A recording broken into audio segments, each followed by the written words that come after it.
Our economy's been slow to recover since the recession of 2008, and it turns out that one of the main reasons for that is because Wall Street's trying desperately to prevent that from happening. I have Mike Burg with me to explain what's happening on Wall Street. So, Michael, we thought, okay, we got a new president. Obama's talking tough on Wall Street when he first came into office, and he campaigns tough on Wall Street.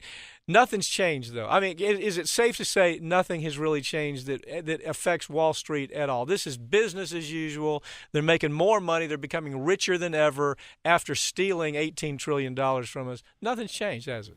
Not only has nothing changed, but in some regards, it may have even gotten worse because at this point in time, the Obama administration had the ability to make the changes, and they didn't do it. And in fact, the big banks are not only, they were too big to fail before, now they're even bigger than that.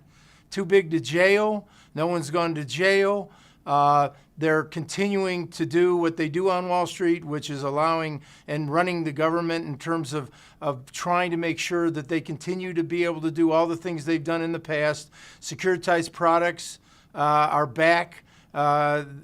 Nothing's changed. Well, okay, so if you go down the list, you talk about securitized products, swaps, synthetics, CDOs, back in a big, big way, exactly the same trash that crashed us the last time. The biggest banks are bigger than they have ever been and are more concentrated than they've ever been during the Obama years. You've got subprime is making a comeback, interest rates as high as 8 to 13, as low as 8 to 13, actually, when you depending on how you look at it. High-speed trading. We're going to hear, the Obama administration, we're going to stop high-speed trading because it's theft, basically. It's Wall Streeters gaming the system. The housing crisis, I love when they declare the housing crisis is over. All that's happened is we're creating another housing crisis. We hear them bragging about the GDP as if it's great that we're in this austerity.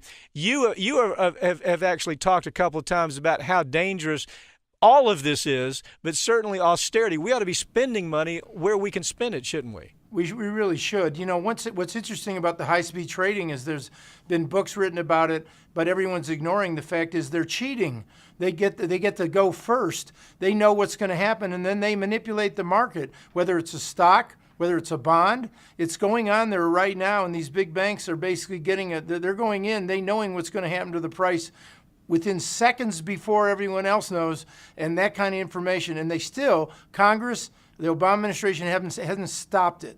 Well, and the Obama administration has admitted, yeah, it's corrupt, but they haven't done anything about it because they're so damn afraid that Wall Street's not going to give Hillary any money if they don't act right here. So again, and to add to that list, 95% of all the income, all the wealth, 95% of it since Obama has taken place has moved to the 1%. And this is Barack Obama saying, we're going to rebuild, we're going to change all this. Nothing's really changed. As a matter of fact, the question is, has it become worse? Now, there's some ideas, some things we could do. You have economists saying there's some very clear things we can do.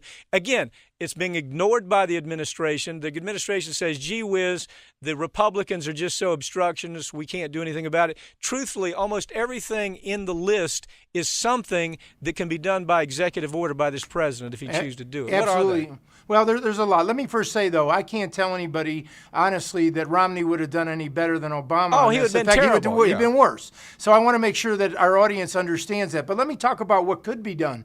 And they can do it right now. We have the worst infrastructure in the world. We have bridges crumbling, highways in disrepair. We don't have high-speed railroads. These are all ways, after World War II, after the Great Depression, during World War II, we recreated the WPA and we had jobs. You can have private industry go do our infrastructure with some, better to give tax breaks to those infrastructure. Solar energy. Why shouldn't all the government buildings have solar energy components to how they heat and cool their government buildings? There's a million ways. That helps our environment. It helps the climate.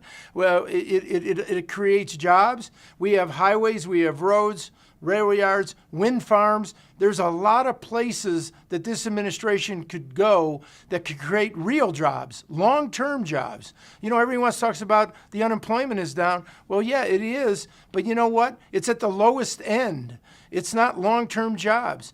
One of the problems is, and we've talked about it a lot, Michael, which is, unfortunately, the big oil companies, the coal companies, the frackers, right here in Colorado, we know that fracking has created problems. We know that here in Greeley, they determined, Greeley, Colorado, fracking caused an earthquake. Well, that makes sense. Okay, so your point being is and we've talked about this so many times, not just us, but every economist that's credible in the world, two Nobel Prize-winning economists have said the answer is simple. The answer is infrastructure, infrastructure, infrastructure. If you put people to work on things like roads, on things like bridges, they get their paycheck, and then they buy television sets, they buy cars. But instead, you have this administration that is saying, oh, gee, look what we did. You know, the deficit's falling. It's now just 2.8% of the GDP, as if that's reassuring that we're not putting money into the economy. And we know just the opposite of that should be what's happening, don't we? Absolutely. It's one of those things that, you know, again, the government's being run by the giant billionaires and the corporations, and they don't want it to go in the areas we're talking about, or these Nobel Prize winning economists are going. They want it to go to the lowest end. They don't want minimum wage even raised, let alone create jobs, long-term jobs, building roads. How about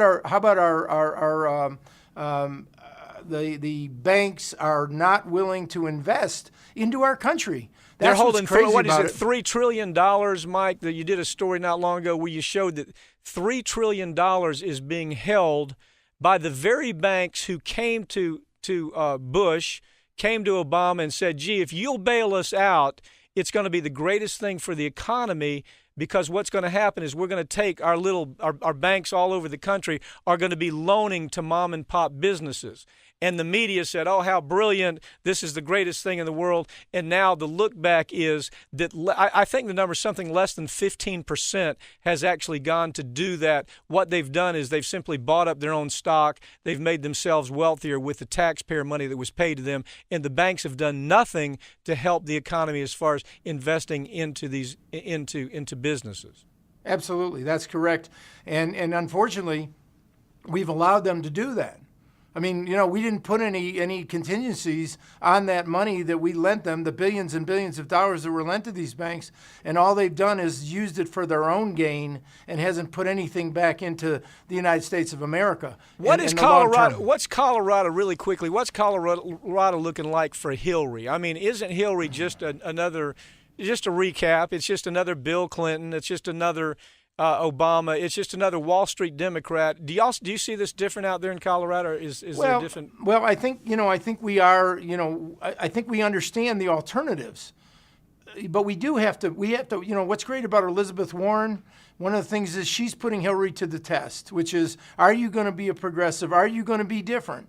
And we're going to have to just wait and see. In Colorado, one great thing here is that the Democrats understand that whoever comes out of that Republican Party, and it's hard to know who it is at this point in time. Oh, it's a disaster for him, yeah. Yeah. I mean, Romney again is back in the news that he's running again. Obviously, the Governor Perry, who just got indicted, he says he's running. Christie, who's going to be indicted, is running. McDonald, who's in trial right now for corruption, he was going to run. Right. It looks pretty bleak on that side. Michael, thank you for joining me, okay? Thank you, Michael.